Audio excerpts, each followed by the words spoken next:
Hello, alors je vais vous montrer aujourd'hui, donc on est toujours dimanche 5 septembre et je vous avais dit que, enfin je pense que je sais pas trop le montage encore, je l'ai pas encore fait, je pense que c'est dans le précédent vlog, celui-ci sera dans le prochain forcément.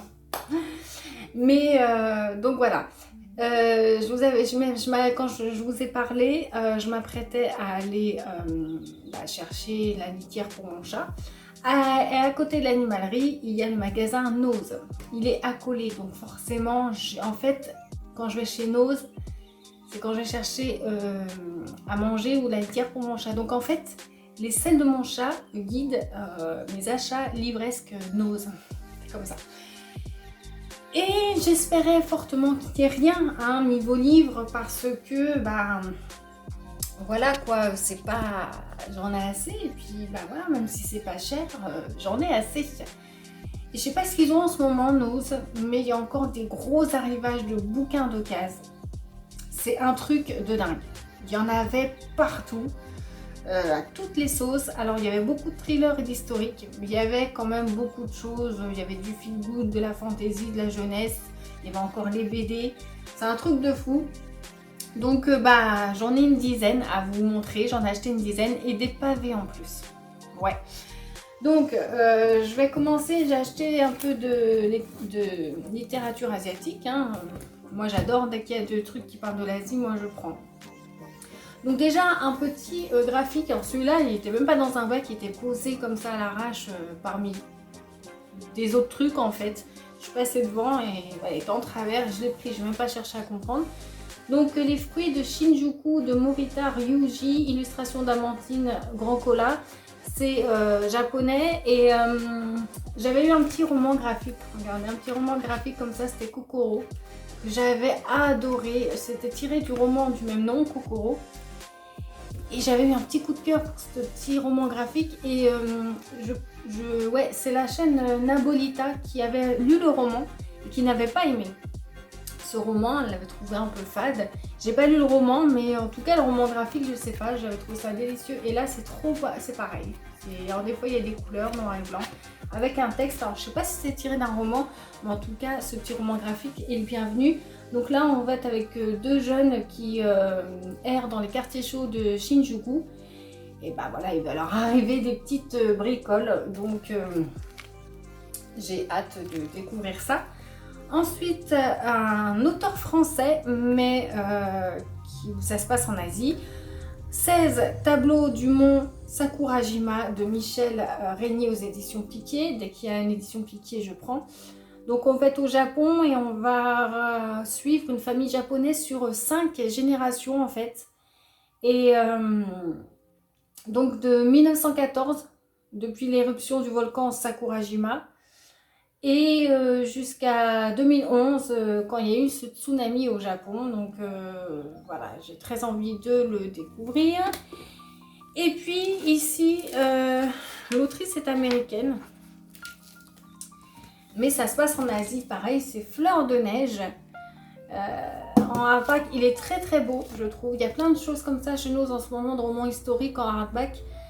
Donc là, on est avec Fleur de Lys et Fleur de Neige. Elles sont nées le même jour, elles sont copines. Mais Fleur de Neige, il me semble que c'est elle, est dans une famille assez noble. Et Fleur de Lys est dans, pauvre, est dans la misère. Mais leur amitié tient. Je ne sais pas s'il va se passer des choses, mais en tout cas, elles ont une amitié et s'admirent l'une et l'autre. Donc voilà, j'ai très envie de... Et on est en Chine au 19e siècle. Voilà, pour situer le truc. Ensuite, un petit science-fiction. Un petit science-fiction. Alors celui-là m'a très intriguée, franchement. Je ne savais pas que c'était de la science-fiction quand je l'ai lu chez nous. Alors c'est une belle pavasse. C'est de Heyerdahl. Heyerdahl, c'est un auteur français, je ne connaissais pas. Le titre, La Bohème est livrée. Voilà, c'est au Diable Vauvert. Alors j'aime pas trop ça, le Diable Vauvert, parce qu'à chaque fois, là ça me perturbe à la lecture. Par contre, c'est très souple, j'aime beaucoup. Et c'est de la science-fiction. J'ai découvert ensuite sur Livre Addict que c'était de la science-fiction. Et voilà, ça m'a étonnée. Alors le synopsis est un peu long. Pour vous faire court, imaginez un art qui stimule alors, les 5 sens. Et maintenant imaginez que le plus talentueux d'entre eux, alors il y a plusieurs personnages, le plus talentueux d'entre eux en proie au doute sur la société, son art et lui-même soit décrété paria et qu'il ne soit pas seul, enfin bon bref. Ça a l'air chelou et c'est de la science-fiction donc en plus donc je suis très contente, j'ai hâte de le découvrir, il m'intrigue vraiment, c'est le livre qui m'intrigue le plus. Et là il fait mal aux yeux ce livre mais c'est fait pour, hein, c'est le design, ça a l'air d'être un contemporain, j'ai vu sur Livre Addict qui n'était pas bien noté, pourtant peut-être que c'est mal écrit, en tout cas le synopsis m'intrigue, c'est l'enfer de Beletto. Et on va parler de Michel Solaire. Michel Solaire est un peu, voilà, un peu désemparé de la vie, un peu désabusé. Et il va rencontrer des gens des gens gentils, des gens méchants, malveillants, bienveillants. Et voilà, on va suivre la vie en fait de Michel Solaire à travers ces gens, à travers cette vie qu'il traverse, avec ses difficultés, ses angoisses. Je pense que c'est un contemporain, voilà. Ils ne disent pas trop, voilà. René Beletto nous entraîne au plus extrême d'un effrayant, émouvant et fascinant voyage en enfer. Donc apparemment, Michel Solaire va... C'est une petite chute aux enfers. C'est pas simplement une vie que l'on traverse, ça va être une petite descente aux enfers, je pense. Donc ça m'a l'air très... Moi j'adore ces romans-là aussi. Si c'est bien écrit, ça le fait. Par contre, c'est qui tout double. C'est pour ça qu'il est mal noté. Ces trucs-là, si c'est très bien écrit, ça peut te prendre au trip. Si c'est très mal fait, on passe à côté. Et puis maintenant, on va passer au thriller. Il y a des thrillers, j'ai pris 5 thrillers. Et c'est tous des pavés. Alors, tu devras choisir de Samantha King. Justement, j'ai choisi les thrillers. Pareil, il y en avait beaucoup, mais des thrillers, j'en ai marre. C'est toujours, il peut y avoir des quatrièmes de fou. Mais on s'est souvent fait avoir. C'est souvent banal en fait à la lecture. Donc je fais attention aux thrillers maintenant. Ce que j'ai choisi, c'est vraiment les sujets m'ont vraiment interpellée plus que les autres, mais voilà, ça peut être nul en fait, mais bon. Là, dans Tu devras choisir, on est avec deux jumeaux. Deux jumeaux et je crois que c'est un garçon et une fille. Ils vont souhaiter leur 10e année. Quand à la porte sonne un mec cagoulé et qui dit à la mère en la braquant, je ne sais pas s'il la braque, enfin bref, il dit à la mère, vous devez tuer un de vos deux jumeaux pour survivre, pour pas mourir. Voilà. Ça continue, le 4e, mais je me suis arrêtée là. Donc on va voir ce qu'elle en fait. Si elle en fait un bon truc, ça peut être très très bien. Ensuite, Edmond Perminja, Tu es moi, aux éditions Nouvelle Plume. Donc là c'est marrant, on est avec... c'est marrant, pas drôle.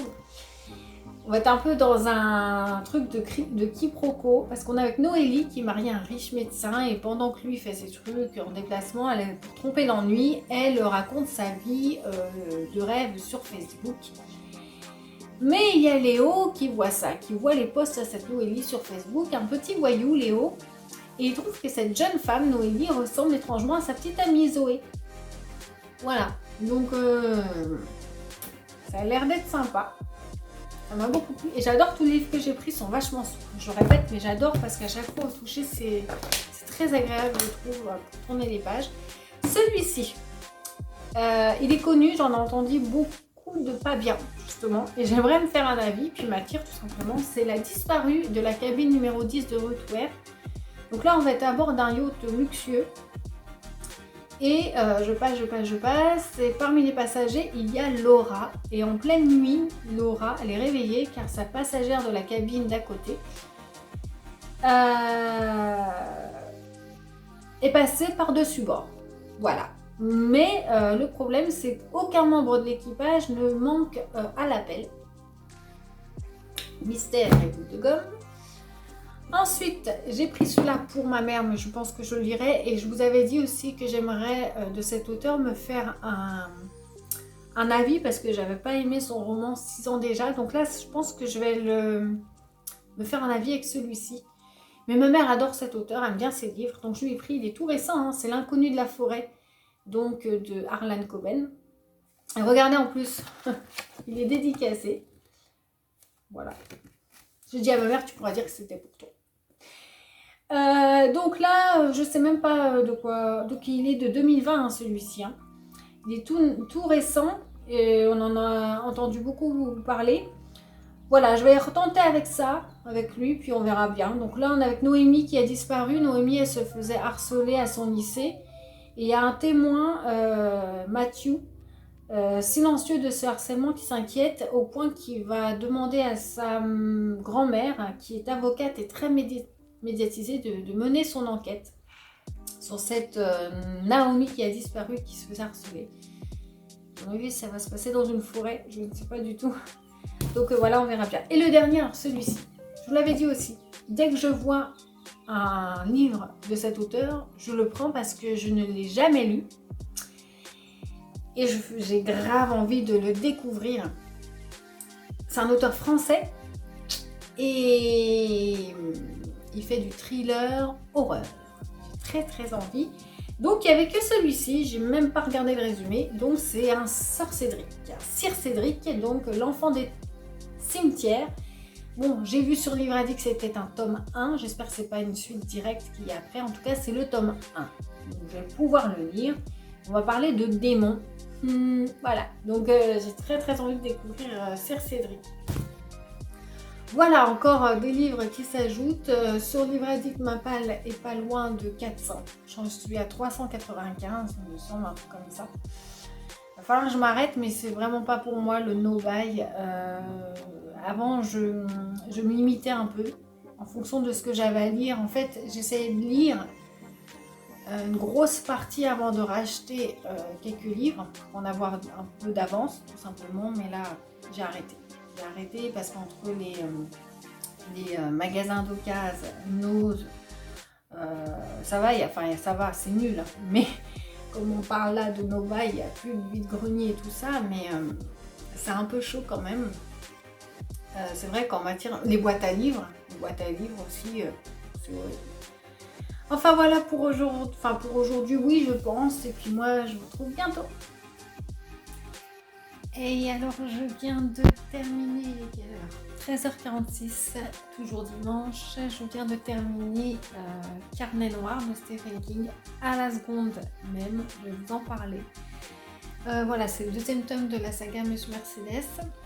Alors, donc on est avec John Ronstein, je sais pas comment ça se dit, qui est un célèbre écrivain qui se fait cambrioler par 3 jeunes hommes et qui se fait assassiner. Et en fait, ces 3 jeunes hommes repartent avec un butin, un coffre-fort de Monsieur Ronstein.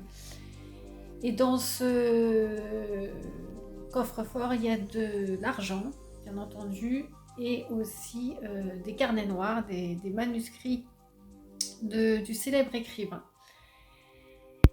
Et ça, c'est en 1978. Et en 2010, on suit... comment il s'appelle ? Un petit garçon, Pete, qui habite la maison dans laquelle un des 3 cambrioleurs habitait à l'époque. Et pas loin de sa maison, dans les friches, il trouve par inadvertance une malle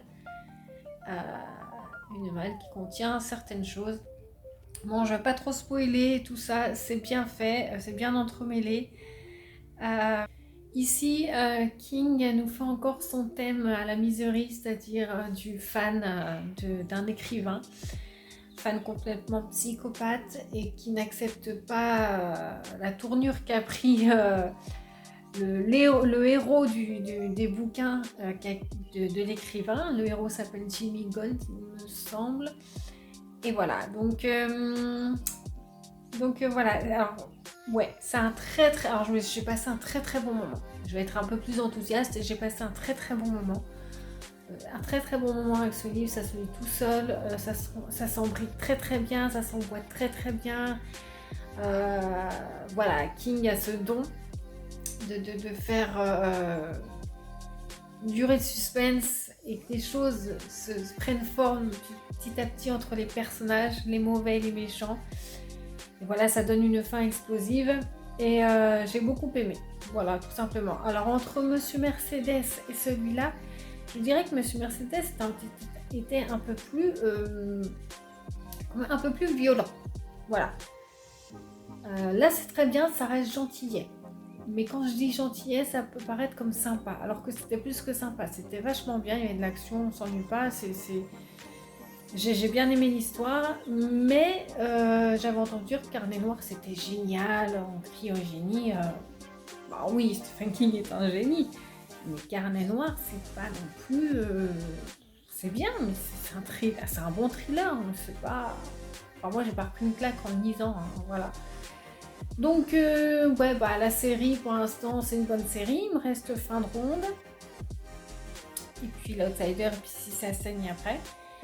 Donc si vous voulez lire un thriller, lisez-le, ça se lit très très bien, hein, Stephen King de toute manière. Donc j'ai terminé celui-ci, donc c'est très bien, et je vais essayer de terminer celui-là, il me reste une centaine de pages, Basilica. Aujourd'hui, si je ne l'ai pas terminé, ça sera demain, donc c'est parfait, je serai dans les temps. Donc bah voilà, tout simplement.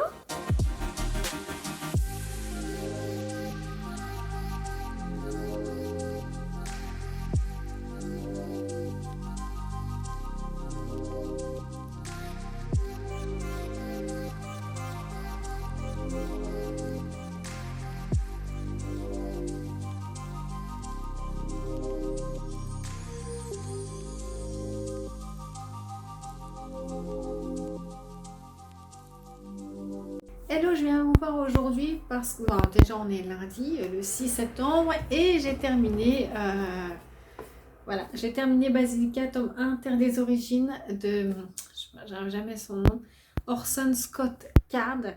C'est de la science-fiction. Donc Basilica, c'est une ville dirigée par les femmes, comme je vous l'avais dit. Et sur cette terre, il y a Nafai, je ne sais pas comment trop ça se dit, Nafai, qui est un jeune adolescent, voilà, et qui va se retrouver à même être contraint à partir à l'aventure parce que Basilica est un peu, menacée, tout simplement. La Terre est menacée, on ne sait pas pourquoi. Et il y a cet ordinateur assez puissant qui parle aux habitants de cette terre, qui s'appelle Suram. Cet ordinateur s'appelle Suram. Et il va avoir un lien entre Nafai et Suram. Et je ne peux pas trop en dire. Voilà, Nafai a des frères. Alors, il y a une fratrie. Hein. C'est ses demi-frères. Donc là, voilà, il y a des maps aussi. Je n'ai pas trop regardé. J'ai regardé, mais comme c'est avant, ça me dit trop rien. Enfin, je la regarde là après l'avoir lu. Ils vont partir à l'aventure, essayer de sauver Basilica. Et puis voilà. Et puis, j'ai beaucoup aimé. Hein, merci au pays de Toti. Merci vraiment parce que j'ai beaucoup aimé. C'était très sympathique, surtout la fin. La fin, ouais. Je ne m'attendais pas, il y a un événement qui arrive, je ne m'attendais pas. Voilà, et j'ai aimé là où l'histoire nous envoie, là où elle s'arrête. Donc j'ai hâte de lire le 2 qui s'appelle Le Général. Mais voilà, rien que le tome 1, c'est déjà bien, on nous met bien dans l'ambiance, il se passe beaucoup de choses. Voilà, il y a des tensions entre Nafai et ses frères, il y a, voilà, Nafai est bon. Hein, est un adolescent bon, un peu en retrait, un peu différent des autres. Ses frères sont un peu plus bourrus. Voilà, il y a des alliances aussi entre familles. Comme ses deux demi-frères, il y a son frère, comment il s'appelle, Elemiak. On ne sait pas trop ce qu'il fait avec son autre famille en fait. Il fait des alliances un peu bizarres. voilà, leur père est menacé, leur père commun est menacé. On ne sait pas trop d'où ça vient. Voilà, il y a plein d'enjeux un peu d'histoires familiales comme ça, de conflits familiaux et d'enjeux politiques. Et j'adore le fond aussi, le fond de cette histoire. J'ai beaucoup aimé. Là, en fait, les post-it, ça parle un peu de ça. J'ai beaucoup aimé ce que Scott Card en dit en fait. Voilà, je dis pas tout, mais bon. C'est un livre très bien, d'aventure. On est avec des gamins, voilà, c'est pas, alors c'est pas du young adulte, mais on est avec des gamins, donc c'est très sympa. Avec les ténèbres qui rôdent un peu, voilà, c'est un message aussi, il y a un message un peu faut être en harmonie quand même les uns les autres, pour vivre convenablement. Mais bon, ça reste très divertissant. Et j'ai hâte de découvrir la suite. Voilà. Et ben ma palle du Pumpkin s'annonce bien parce que j'ai terminé Carnet noir de King qui m'a validé la première catégorie dans Automne frissonnant. Celui-ci, je l'avais mis pour féminisme. Alors féminisme, je vois pas trop, enfin je vois parce que c'est dirigé par les femmes. Voilà. Mais le cœur du truc, je le vois pas trop dans le féminisme. Donc bon, dites-moi si vous l'avez vu, j'en sais rien. C'est pas ça que j'ai retenu en tout cas. Voilà, bah c'est tout pour aujourd'hui. Ah oui, juste un petit truc. Hier, j'ai regardé la deuxième partie de Sailor Moon Eternal sur Netflix. J'avais regardé la première partie il y a quelques mois. Alors, j'ai eu plaisir à retrouver. Franchement, j'étais fan de ce manga, de cet anime quand j'étais adolescente, quand j'avais 13-14 ans. Voilà, j'étais fan. Ça m'a fait plaisir de retrouver les petits, les personnages, hein, tout simplement. Tous les personnages étaient là, ils étaient beaux et tout ça, mais l'intrigue, j'ai regardé parce que c'était Sailor Moon, j'ai pas trouvé ça énorme, quoi. Alors, je pense qu'ils ont vraiment fait ça pour le revival, quoi, c'est tout. Il n'y avait rien de créatif, je trouve, vraiment. Je préfère carrément la série, hein, voilà. Et pour les mangas, par contre, j'aimerais bien les lire, je ne les ai jamais lus. Enfin, si, j'en ai lu deux. Je vais vous les montrer. Voilà, j'ai lu ces deux-là. J'avais acheté ça en 95, hein, comme j'étais fan. Mais c'est Glénat. Ces deux-là, alors j'adore. J'aimerais bien continuer, mais bien sûr les racheter parce que ça se fait plus. Et j'avais arrêté, je sais pas pourquoi, ça c'est moi. Je commence un truc et je finis pas. Et maintenant, j'aimerais bien finir.